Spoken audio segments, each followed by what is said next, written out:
저는 진짜 첫 하루를 예배로 시작할 수 있는 것이 가장 큰 은혜인 줄 믿습니다.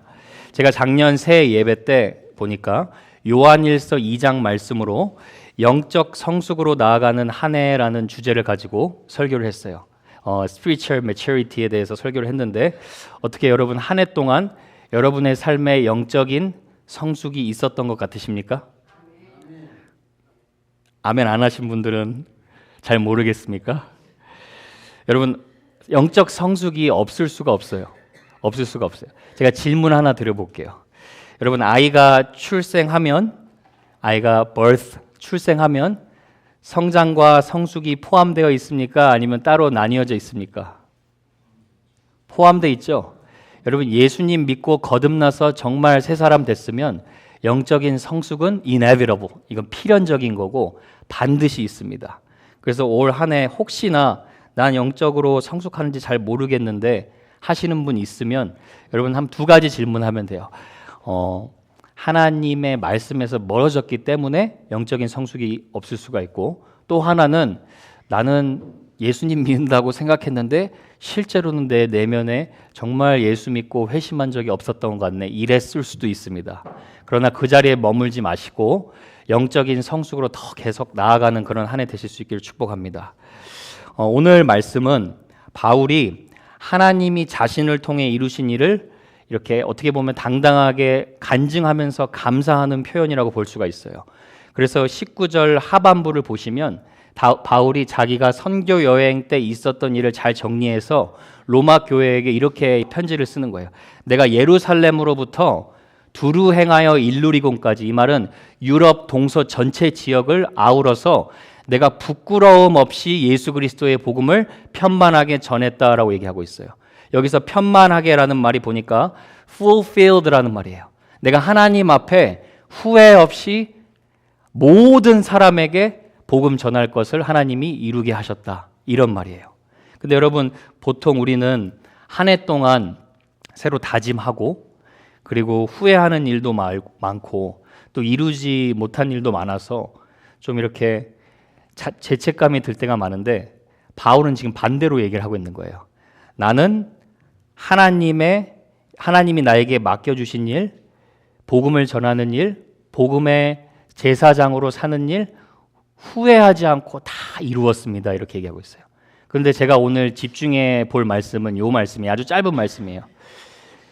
어떻게 그렇게 그리스도의 복음을 전할 수 있었냐 했을 때 사도 바울이 이런 얘기를 하고 있어요. 전혀 자기를 자랑하지 않고 표적과 기사의 능력으로, 성령의 능력으로 이루어졌다라고 얘기를 하고 있어요. 여러분 성령의 능력이 있어야 하나님의 뜻을 이룰 수 있는 줄로 믿습니다. 여러분 성령이 임해야 내가 예수 그리스도의 증인으로 살아갈 수 있는 줄로 믿습니다. 제가 이 말씀을 보는데 하나님이 꼭 저희 공동체에게 주시는 말씀 같았어요. 여러분 예수님을 믿는 크리스찬으로 살아가기 위해서도 성령이 필요하고, 예수님을 전하는 세상의 빛과 소금이 되기 위해서도 성령의 능력이 필요하다라는 거예요. 근데 베드로전서 5장 10절에 보면 하나님을 소개할 때 어떤 하나님이라고 소개하냐면 하나님은 모든 은혜의 하나님이라고 소개를 해요. 제가 여러분 1년 동안 보니까 제가 우리 교회에 제일 강조하는 것이 뭐냐, 구원받은 은혜의 십자가의 본질로 돌아가는 것을 강조합니다. 그런데 이번 한 해는 하나님이 저에게 주신 말씀이 좀 달랐어요.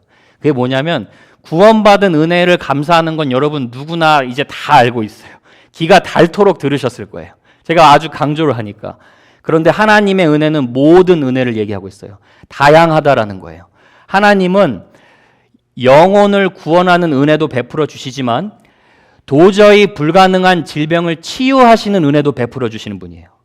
하나님은 때로 고난을 통과하실 수 있는 믿음의 은혜도 주시지만 하나님은 때로 여러분이 겪고 있는 고난을 거두어 가버리시는 은혜도 베풀어 주세요. 다윗을 생각하면 알 수가 있어요. 다윗은 하루하루 최선을 다하는 일상의 영성의 은혜를 경험했지만 또 자기보다 3배나 큰 골리앗을 돌 하나로 무너뜨리는 승리의 은혜도 경험했어요.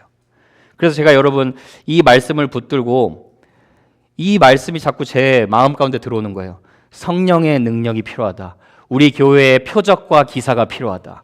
우리 교회에 하나님만 주실 수 있는 진짜 초자연적인 기적이 필요하다. 그리고 나서 제가 말씀 묵상을 하면서 기도를 하는데 하나님께서 저한테 3가지 표어로 이렇게 좀 정리를 하게 해주셨어요. 성령의 능력, 내가 생각하지 못하는 초자연적인 하나님이 일하시는 것을 삶으로 경험하기 위해서 우리가 가져야 할 자세가 3가지가 있어요. 저를 한번 따라해 볼까요? 이성보다 믿음. Faith over rationality예요. 또 따라해 보세요. 감정보다 진리. 나의 예측보다 기적. 기적.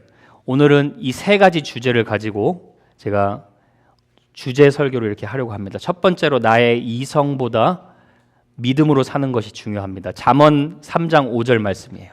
같이 한번 보겠습니다. 너는 마음을 다하여 여호와를 신뢰하고 내 명철을 의지하지 말라. 너는 범사의 그를 인정하라. 그리하면 네 길을 지도하시리라. 아멘. 하나님을 신뢰한다라는 것은 여러분 여기 잘 보세요.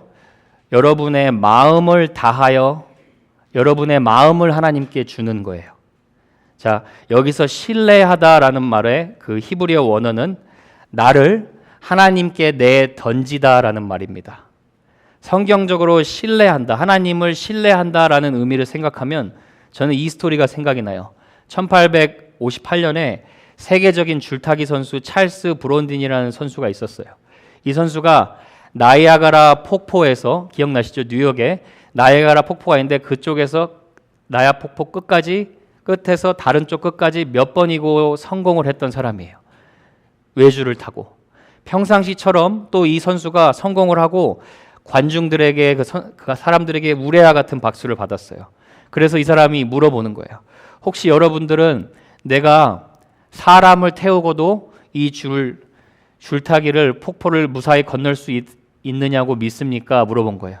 그랬더니 사람들이 하나같이 네 믿습니다. 브론딘 선수 아니면 그걸 누가 건너겠습니까? 이렇게 얘기를 해요. 그랬더니 브론딘 선수가 사람들한테 얘기를 하는 거예요. 그러면 누가 제 등 뒤에 업고 같이 가시겠습니까? 이렇게 얘기를 해요. 그랬더니 갑자기 환호하던 군중의 분위기가 고요한 밤, 거룩한 밤이 돼버려요. 여러분, 성경에서 말하는 신뢰가 뭐냐면 브론딘 선수가 내 등 뒤에 타자고 했을 때 나를 맡기고 없는 거예요. 하나님께 나를 온전히 던지는 것이 신뢰예요.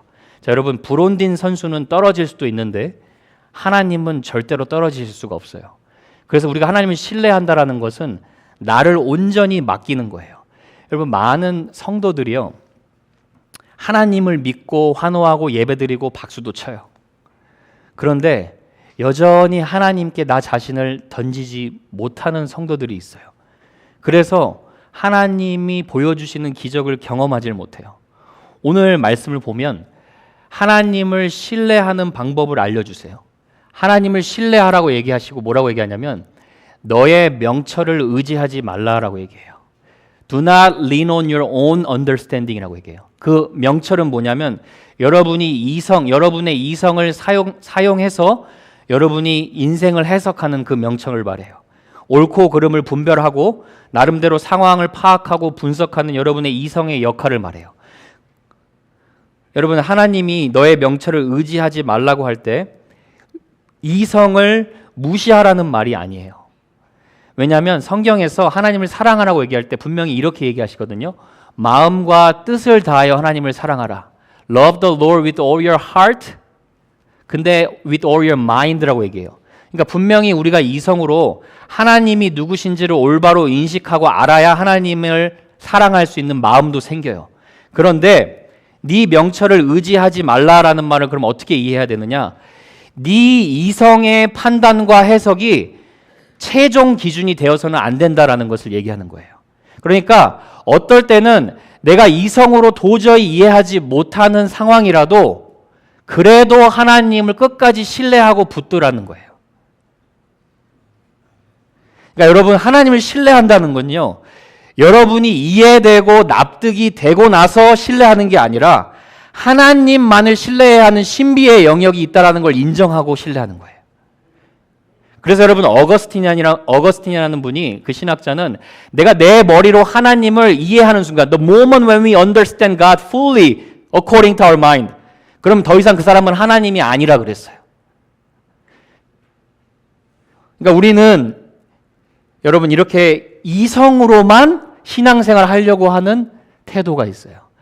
뭐냐면 우리 인생을 컵으로 비교하자면 여러분 자꾸 컵에다가 바다를 담으려고 하는 거랑 똑같아요. 컵에다가 바다를 담을 수가 없어요. 컵을 바다에 던져버려야 돼요. 우리 자신을 하나님께 온전히 던져버려야 돼요. 그런데 여러분 삶에 어떤 부분은 믿음의 영역으로 되는데 예배 주일날 오는 것은 믿음의 영역으로 되는데 어떤 부분은 계속 내 이성으로만 살아가는 영역이 있을 수 있다는 거예요. 하나님은 그 부분도 완전히 하나님께 던지라는 거예요. 그래야 내 삶에 여러분 성령의 능력과 표적이 일어나요.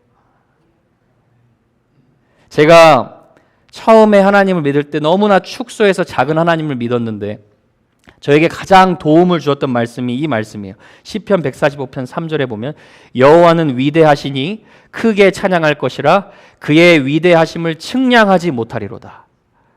로마서 11장 33절 깊도다 하나님의 지혜와 지식의 풍성함이요 그의 판단은 헤아리지 못할 것이며 그의 길은 찾지 못할 것이로다. 여러분 우리가 하나님을 신뢰한다. 신앙생활이라는 것은요. 때로는 우리가 도저히 이해하지 못하는 하나님의 영역 속으로 순종하고 들어가는 거예요. 믿음은 내가 이해돼서 잘하는 게 아니라 믿음은 내가 이해되지 않는 상황에서도 하나님만 붙들 때 그때 정말 우리의 믿음이 자라는 거예요. 여러분 그게 신앙생활인 줄 믿습니다. 우리 교회는요. 그래서 제가 좀 강하게 얘기를 해요. 개척교회라도. 이제 개척교회라고 할 수도 없어요. 벌써 3년이 다 돼가요. 뭘 강하게 얘기하느냐. 우리 교회는 형식적인 종교인이 있어서는 안 돼요. 그러려고 이 교회가 개척된 게 아니에요. 교회당 문만 왔다 갔다 하고 마음은 주님께 주지 않는 형식적인 종교인이 아니라 마음을 다해 주님과 인격적으로 교제하면서 이스라엘아 너는 행복한 사람이로다. 내가 정말 주님 때문에 행복하구나 하는 이 은혜를 경험하는 여러분 될 수 있기를 축복합니다. 여러분 제가 새벽 기도 때 말씀드린 내용인데 한 번만 이해하시고 더 들어주세요. 들으신 분은. 열왕기상 13장에 보면 하나님의 사람이라는 자가 하나님께 심부름을 받아요. 뭐냐면 베델에서 북여로보암 왕이 우상을 만들고 거짓 예배를 드리고 있는 거예요. 그래서 하나님의 사람을 불러서 하나님이 가서 심판의 메시지를 전해라 라고 말씀하세요. 근데 그때 하나님의 사람 The Man of God에게 분명하게 명하신 명령이 있었습니다. 그게 뭐냐면 열왕기상 13장 9절 한번 보세요. 같이 한번 9절 한번 읽어볼까요? 시작. 이는 곧 여호와의 말씀이 내게 명령하여 이르시기를 떡도 먹지 말며 물도 마시지 말고 왔던 길로 되돌아가지 말라 하셨음이니이다 하고 여기서 두 가지를 명하세요. 그곳에 가면 베델에 가면 아무것도 먹지 말라. 그리고 오던 길로 되돌아가지 말라. 왜 이런 말을 하셨는지는 정확히 우리가 이해할 수가 없어요. 뭐 이렇게 생각할 수는 있어요. 깨끗한 신발이 여러분 하얀 신발이 그냥 진흙탕 있는데 걸어가면 신발이 더러워지지 않습니까? 똑같이 그 베델의 우상 문화가 있기 때문에 너의 깨끗한 심령이 더럽혀질 수 있으니까 아예 그 사람들하고 교제도 하지 말라는 차원에서 명령하신 것일 수가 있어요. 근데 제가 여러분 이 하나님의 사람이 베델로 오고 가는 이동 거리를 계산해 보니까 적어도 걸어서 말씀을 전하고 심판이 있을 것이다 하고 전하고 돌아오기만 해도 적어도 12시간이 걸려요. 근데 12시간이 걸리는데 그러면 그래도 베델에서 가다가 물은 마실 수 있는 거 아니에요? 음식을 먹을 수도 있잖아요. 근데 여러분 여기까지가 바로 우리가 이성으로 하나님을 믿는 한계예요. 이성으로 하나님을 믿는 것에는 언제나 순종에 대해서도 한계가 있어요. 자, 이성은 여러분 질문을 하는 거예요. 하나님의 명령이 불공평하다고 생각하게 질문을 해요. 무슨 말인지 아시겠어요? 창세기에 보면 선악과를 먹지 말라고 얘기하시죠. 그런데 이성으로 한번 질문해 보세요. 왜 먹지 말라고 하시지? 나머지 다른 열매 다 먹어도 된다. 그게 행복인데 근데 왜 이거는 먹지 말라고 하시지? 하나님한테 질문을 던지는 거예요. 하나님의 선하심을 의심하게 하는 거예요. 자, 그래 이렇게 이성으로 이해하고 질문하려면 끝이 없어요. 그러면 뭐가 필요하냐? 우리는 그냥 믿음이 필요해요. 어떤 믿음이요? 하나님이 물 마시지 말라고 하고 떡 먹지 말라고 하면 안 먹는 게 복인 줄 믿습니다. 맞죠? 선악과를 먹지 말라고 하면 안 먹으면 영생이고 먹으면 아니, 안 먹으면 영생 받고 먹으면 영죽이에요. 영원한 죽음이에요. 그럼 우리 그대로 믿음으로 받아들이는 거예요. 제가 이것을 보면서 무엇이 생각되어지느냐? 하나님의 사람들은요, 하나님의 말씀 한마디와 우리 인생의 운명이 같이 가는 거예요. 때로는 하나님을 섬기다 보면 여러분, 의식주 문제도 절제할 때가 필요해요. 여러분, 이해가 되세요? 저는 이상하게 주일 저녁만 되면 엄청 배고파요. 그리고 주일 저녁이 되면 이상하게 막 식탐이 올라오는 것 같아요. 왜냐하면 그 주일 날에는 막 밥을 안 먹고 참다가 주일 저녁이 되면 막 이제 긴장이 풀리니까 막 먹고 싶은 걸 계속 얘기해요. 와이프한테 이거 먹고 싶다, 뭐 피자 먹고 싶다. 근데 여러분, 그런 생각을 많이 해요. 하나님을 섬기다 보면 때로는 진짜 먹는 거, 입는 거, 사는 것도 절제해야 될 때가 있어요. 내 이성으로는 이해할 수 없지만, 나는 마땅히 그렇게 할 수 있지만 하나님을 섬기기 위해서는 절제해야 될 때가 필요해요. 자, 여러분, 이 사람이 처음에는 여로보암 왕이 밥 먹고 가 해가지고 단호하게 거절을 해요. 하나님이 먹지 말라고 하셨어. 그런데 나중에 한 늙은 선지자의 유혹에 넘어가서 밥을 먹어요. 근데 그 밥을 먹고 돌아가는 길에 어떻게 되느냐? 사자한테 뜯겨서 죽어요. 그 자리에서 사자한테 먹이가 됩니다. 자, 여러분, 이성으로 한번 이해가 되는지 한번 보세요. 아니, 배고파서 그거 하나 먹을 수 있는데 이성으로는 안 돼요. 믿음으로만 이해가 되는 거예요. 하나님의 약속과 명령을 믿어야 돼요. 여러분, 이성은 끊임없이 믿음 생활하는데 질문하게 해요. 하나님을 향한 질문. 이거 나한테 괜찮을까? 이거 하면 나 불안한데? 근데 믿음은 질문이 아니라 받아들이는 거예요. 주님이 떡 먹지 말고 물도 마시지 말래. 그럼 여러분, 내가 먹어서 내 영혼이 살아나는 게 아니라 오히려 내가 금식해서 내 영혼이 살아나는 것인 줄 믿습니다. 사랑하는 여러분, 2026년 여러분이 어떻게 성령의 능력을 경험할 수 있느냐? 마음을 다하여서 주님께 여러분을 던지시기 바랍니다. 못 던지는 영역 없이 하나님께 전부 다 던지시기를 축복합니다. 범사에 그렇게 하나님을 인정할 때 저는 하나님이 여러분의 길을 지도해 주시는 기적을 경험하게 될 줄로 믿습니다. 두 번째는 감정보다 진리로 살아야 돼요. 자, 여러분, 로마서 7장 21절 23절 한번 읽어볼게요. 시작. 그러므로 내가 한 법을 깨달았노니 곧 선을 행하기 원하는 나에게 악이 함께 있는 것이로다. 내 속사람으로는 하나님의 법을 즐거워하되 내 지체 속에서 한 다른 법이 내 마음의 법과 싸워 내 지체 속에 있는 죄의 법으로 나를 사로잡는 것을 보는도다. 자, 여러분, 이거 지금 누가 고백하는 거죠? 누가 지금 쓴 거예요? 그 믿음의 거장이라고 볼 수 있는 사도 바울이 자기 마음에서 일어나는 전쟁을 정직하게 고백하고 있어요. 진짜 전쟁은 우크라이나에서만 일어나는 게 아니라 바로 우리 마음 속에 일어나고 있다는 것을 이야기하고 있어요. 그렇죠? 스티븐슨 작가가 쓴 여러분 지킬 박사와 하이드 스토리 다 들어보셨죠? 낮에는 착한 선량한 시민인 지킬 박사인데 밤에는 살인과 폭력을 일삼는 하이드로 변해버리는 거예요. 여러분, 그리스도인이 되면 우리 마음에 지킬 박사와 하이드가 전쟁을 하고 있다는 것을 인식하게 돼요. 제가 엊그저께 우리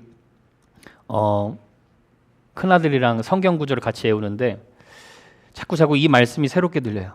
요한일서 1장 8절을 외웠어요. If we have no sin, 만일 우리가 죄 없다 하면 Truth is not in us라고 얘기해요. 진리가 네 속에 있지 아니하는 것이다 얘기해요. 그러니까 여러분, 크리스찬이 된다는 것은 죄가 완전히 사라져버리는 없어진 상태가 되는 게 아니라 내 마음에 죄와 성령과 끊임없는 전쟁과 전투를 하고 있다는 걸 인식하는 것에서 시작되는 거죠. 그렇죠?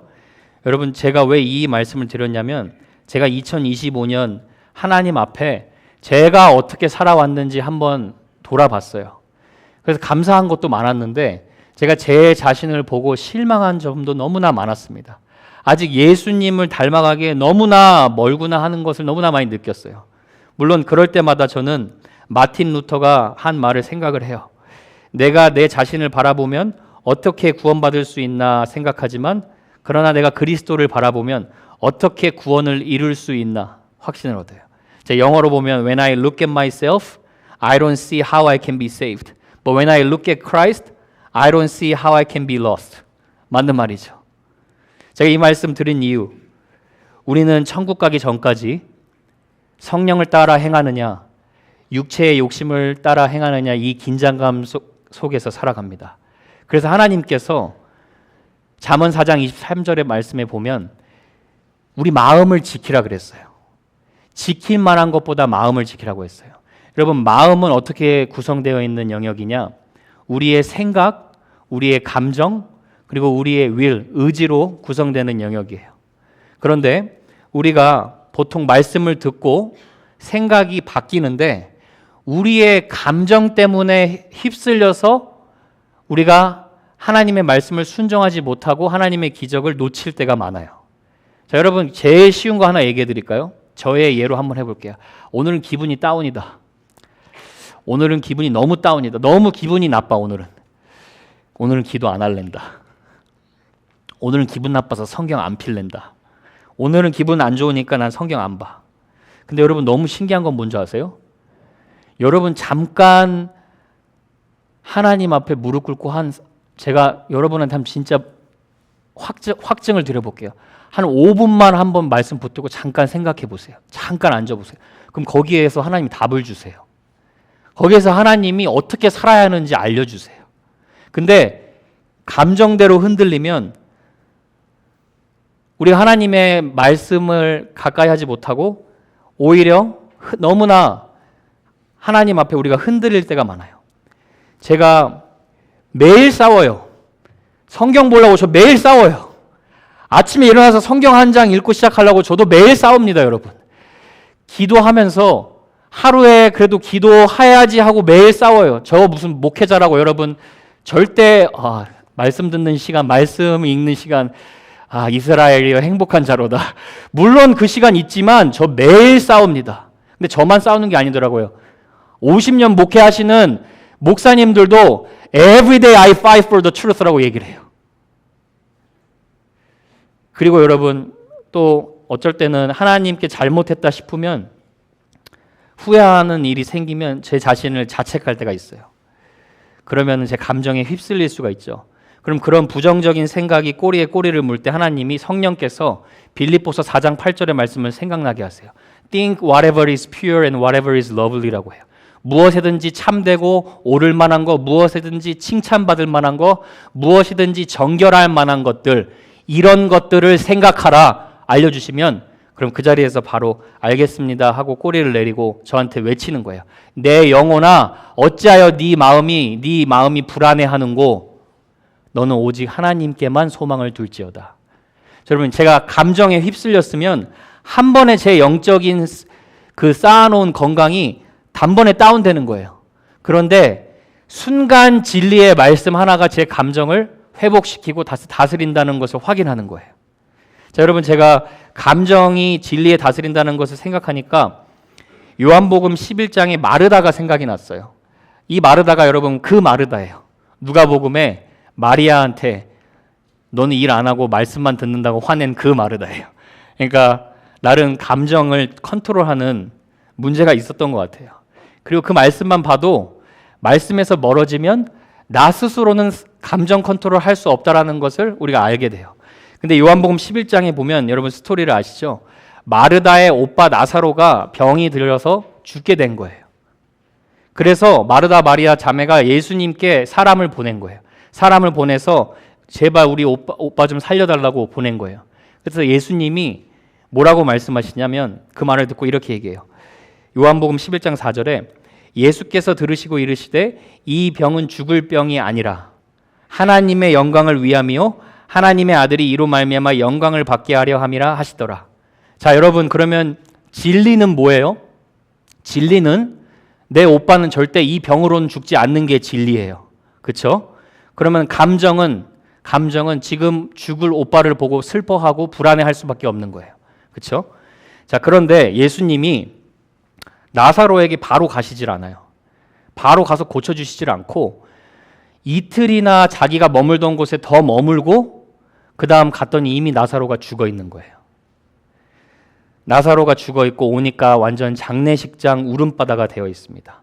그때 마르다가 예수님이 왔다는 소식을 듣고 오자마자 화를 막 내요. 여기서 마르다의 두 얼굴을 보게 돼요. 자, 잘 보세요. 당시에 먼저 자기 감정에 이끌린 마르다가 이렇게 말을 합니다. 21절을 보세요. 마르다가 예수께 여짜오되 주께서 여기 계셨더라면, 여기 없나요? 제가 읽어드릴게요. 주께서 여기 계셨더라면 내 오라버니가 죽지 아니하였겠나이다. 주님이 일찍 왔으면 우리 오빠 안 죽었잖아요. 얘기하는 거예요. 자, 육두문자만 없었지 아마 마르다 성격을 생각하면 뭐 욕을 했을지도 모릅니다. 감정에 충실한 마르다의 모습이에요.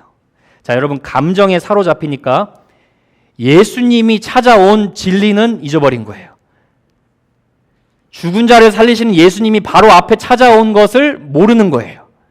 자, 감정에 이끌리니까 원망만 하는 거예요. 근데 잠깐 한 절 사이에 무슨 일이 일어났는지 22절에 바로 다음 22절 가니까 이렇게 얘기해요. 그러나 나는 이제라도 주께서 무엇이든지 하나님께 구하시는 것을 하나님이 주실 줄을 아나이다. 정신을 차렸어요. 진리가 생각난 거예요. 눈먼 자를 보게 하셨던 분이지, 귀 머거리를 듣게 하시는 분이셨지, 앉은뱅이를 일으키시는 분이셨지, 죄를 용서하는 권세가 있다고 말씀하신 분이 예수님이신데 이 병 못 치유하겠냐?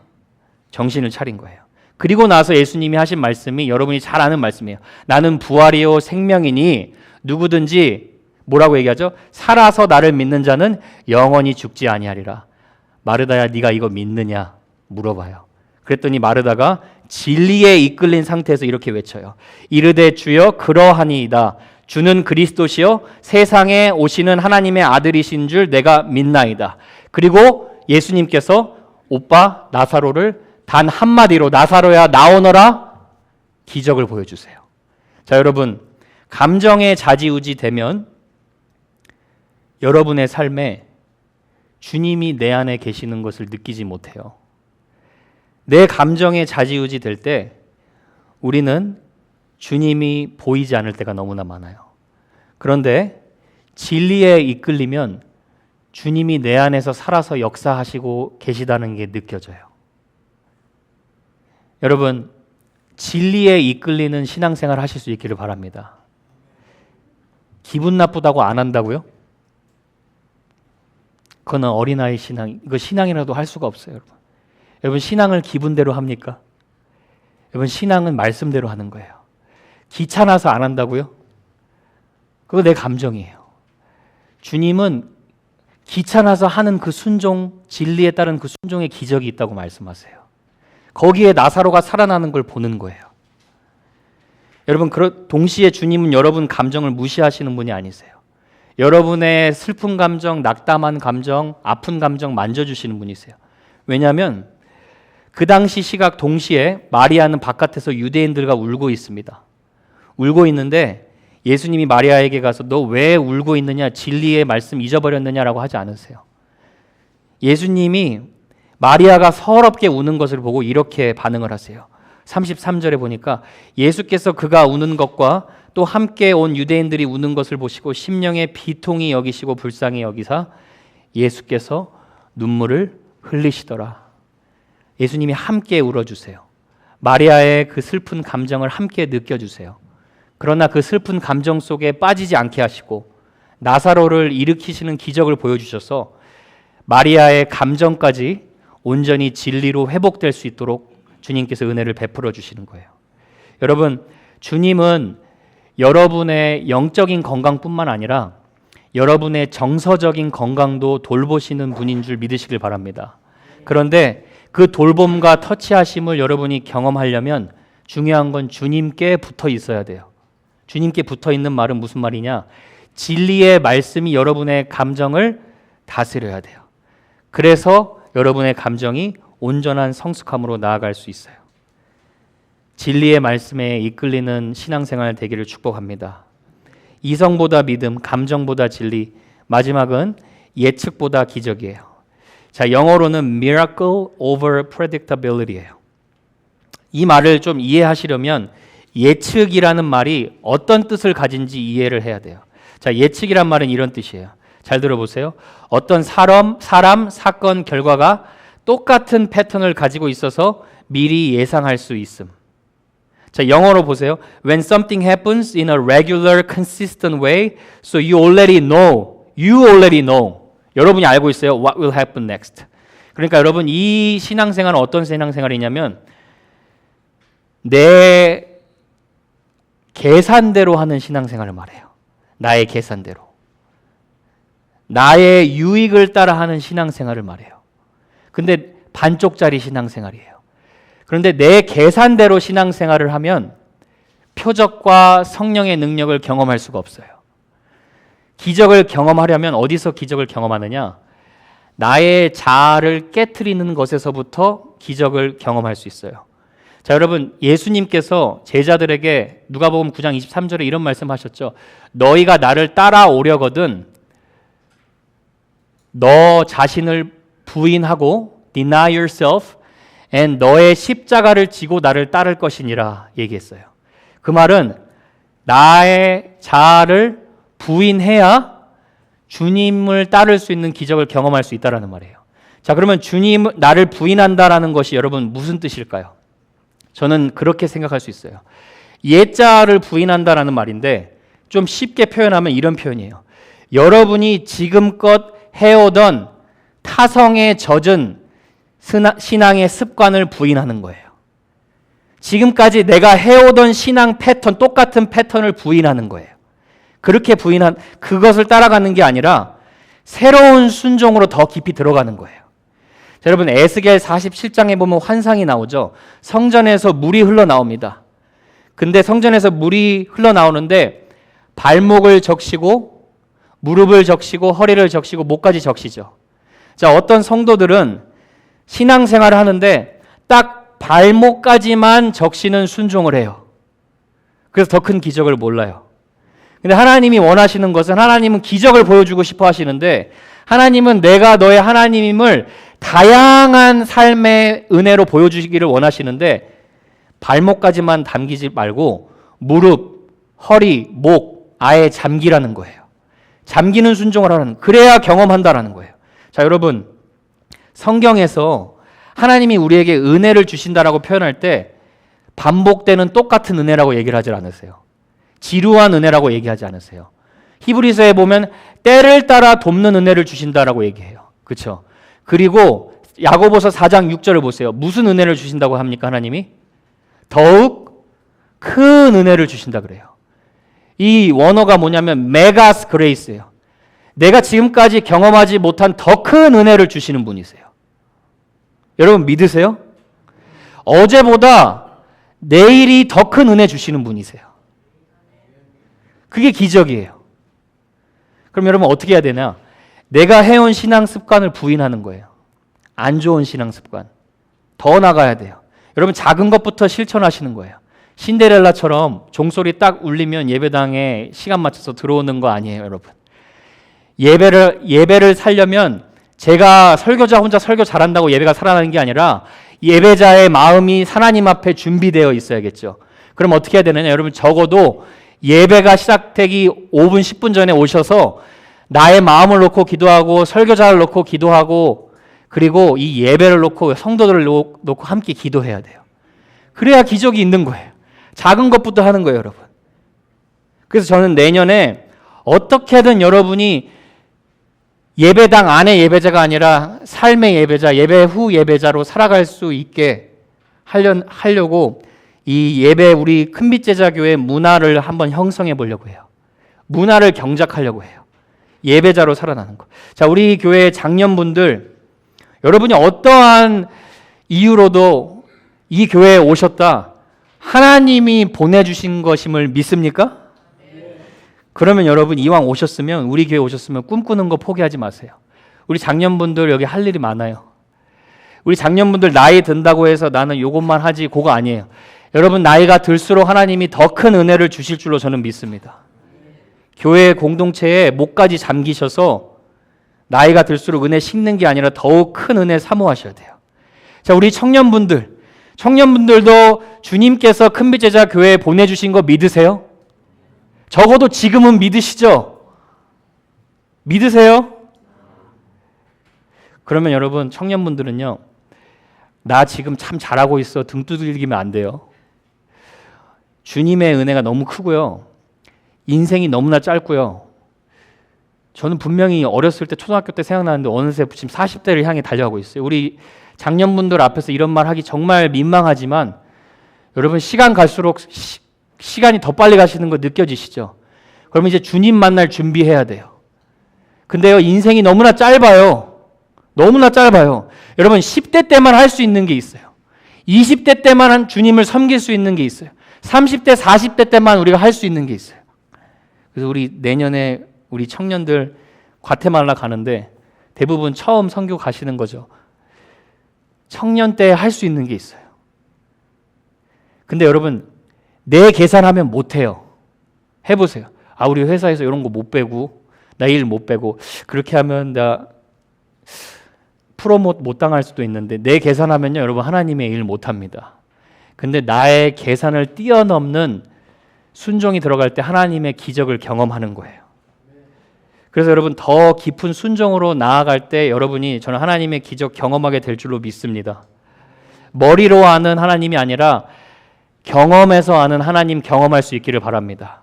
출애굽기에 보면 하나님께서 400년간 종살이한 이스라엘 백성을 바로의 손에서 구출하시죠. 근데 여러분, 한번 이스라엘 백성의 정신 상태가 어땠는지 한번 여러분이 상상해 보세요. 400년 종살이에요. 그러면은 100년을 한 세대라고 치면 first, second, third, fourth generation, 이 4세대가 노예로 사는 거예요. 그러니까 노예 근성을 가지고 있겠죠. 자, 제가 한번 상상해 보니까 이래요. 아침에 7시 벽돌 나르기, 12시 점심 먹기, 점심 먹고 또 벽돌 나르기, 벽돌 나르고 좀 쉬었다가 저녁 바로 왕이 시키는 심부름하기. 이렇게 400년을 살았어요, 여러분. 너무나 안타깝죠. 해오던 삶의 습관이고 몸에 체질이 돼서 이제 다 계산되어 있어요. 몇 시에 내가 뭘 하는 거 다 알고 있어요. 근데 여러분, 하나님께서 이스라엘 백성을 건지자마자 하신 게 뭐냐면, 이스라엘 백성이 이제껏 내가 살아오는 똑같은 패턴으로 살아오던 이 계산을 깨뜨려 버리는 작업을 먼저 하세요. 가장 먼저 하신 게 뭐냐? 가나안 땅을 향하여 가라고 약속하시는데 지름길로 빨리 가게 하지 않으시고 광야길로 쭉 돌아가게 하세요. 그럼 백성들이 이제 서로 얘기를 하겠죠. 아니, 모세는 왜 빠른 길 놔두고 우리를 이렇게 돌아가게 하는 거야? 보이지도 않는 광야길을 우리가 어떻게 가라고? 근데 하나님이 앞장서셔서 성경에 보니까 낮에는 구름기둥, 밤에는 불기둥이 되어주셔서 인도해 주신다고 그래요. 뭐예요? 백성들이 생각하는 계산법을 깨트리시는 거예요. 자, 여러분, 그 계산법 깨트리고 말도 안 되게 또 무슨 일이 있었어요? 홍해바다를 건너가라 그래요. 자, 여러분, 이거를 스토리라서 여러분이 너무 쉽게 들으시죠? 여러분, 한 밤바다를 생각해 보시고 믿음대로 밤바다 내가 갈라줄 테니까 걸어가라. 그럼 여러분, 어떤 마음이 들 것 같으세요? 그 불안하고 두려움에 사는 그 노예 근성을 가지고 있던 백성들이 밤바다를 어떻게 건너가요? 근데 하나님이 그 홍해바다를 갈라버리세요. 갈라셔서 하나님의 자녀답게 하나님을 믿고 따라가는 게 진짜 기적임을 보여주시는 거예요. 사랑하는 여러분, 하나님의 계산은 우리의 계산과 다르다는 것을 인정할 때 기적이 일어날 줄로 믿습니다. 이사야 55장 8절 9절, 이는 내 생각이 너희의 생각과 다르며 내 길은 너희의 길과 다름이니라. 여호와의 말씀이니라. 이는 하늘이 땅보다 높음같이 내 길은 너희의 길보다 높으며 내 생각은 너희의 생각보다 높음이니라. 아멘이십니까, 여러분? 여러분, 하나님의 기적 계산법은 우리의 계산법과 달라요. 우리가 우리의 힘으로 덧셈을 하면 하나님은 뺄셈을 하시는 분이에요. 근데 우리가 하나님이 주신 걸로 나눗셈을 하면 하나님은 곱셈으로 덮어주시는 분이세요. 마지막으로 하나만 말씀드리고 마칠게요. 요한복음 6장에 보면 5천 명의 무리를 먹이실 때 제자들이 계산을 합니다. 보리떡 5개와 물고기 2마리 여기 있는데 이거 부족하리이다. 이 많은 사람들을 어떻게 먹이겠습니까? 요게 인간의 계산이에요, 여러분. 여자들 합치면 2만 명이에요. 근데 주님이 계산한 기적은 달라요. 주님은 일어나기도 전에 미리 감사 기도를 드리고 그 2만 명을 다 배불리 먹게 하시고 12바구니나 남는 기적을 행하세요. 그리고 그 기적을 본 사람들이 이렇게 말하세요. 그 사람들이 예수께서 행하신 이 표적을 보고 말하되 이는 참으로 세상에 오실 그 선지자라 하더라. 기적을 통해 예수 그리스도가 하나님이 보낸 참 선지자라는 것을 믿게 하시는 거예요. 사랑하는 여러분, 올 한 해 표적과 기사의 능력과 성령의 능력을 충만하게 경험하실 수 있기를 축복합니다. 말씀을 맺겠습니다. 가장 큰 기적, 여러분의 인생입니다. 여러분, 여러분의 계산대로 살아갔다면 저와 여러분 이 자리에 예수님 만날 사람 한 사람도 없어요. 우리 계산대로 살아갔으면 예수님 못 만났을 사람들이에요, 우리들. 그런데 하나님이 우리의 계산을 뛰어넘고 우리의 한 사람 한 사람에게 찾아와 주시는 기적을 베풀어 주셨어요. 톨스토이가 그런 말을 했어요. 사람은 누구나 세상이 바뀌어야 한다고 생각하는데 자기 자신이 바뀌어야 된다는 것은 생각하지 못한다. 여러분, 우리는요, 죽었다 깨어나도 우리 스스로를 변화시키지 못하는 존재예요. 그러나 예수님을 만나서 저와 여러분이 변화된 줄로 믿습니다. 어떻게 변화시켰느냐? 요한복음 1장 12절 13절 마지막으로 읽고 마칠게요. 영접하는 자, 곧 그 이름을 믿는 자들에게는 하나님의 자녀가 되는 권세를 주셨으니 어떻게 변화됐어요? 이는 혈통으로나 육정으로나 사람의 뜻으로 나지 아니하고 오직 하나님께로부터 난 자들이라. 집안 내력이 좋아서 변화된 게 아니에요. 육정으로 학연, 지연, 혈연, 교육을 잘 받아서 성격이 좋아서 변화된 게 아니에요. 사람의 뜻, 내 스스로의 힘과 노력으로 변화된 게 아니라 하나님께로 난 자들이기에 성령의 은혜로 새롭게 변화되었기에 저와 여러분이 오늘도 1월 1일 내 계산으로 사는 인생이 아니라 예수님을 따르는 기적을 살고 있는 하나님의 자녀가 된 줄로 믿습니다. 이성보다 믿음으로, 감정보다 진리로, 예측보다 기적으로 살아가는 기적 충만한 한 해 되시기를 주님의 이름으로 축복합니다. 우리 잠깐 기도하겠습니다.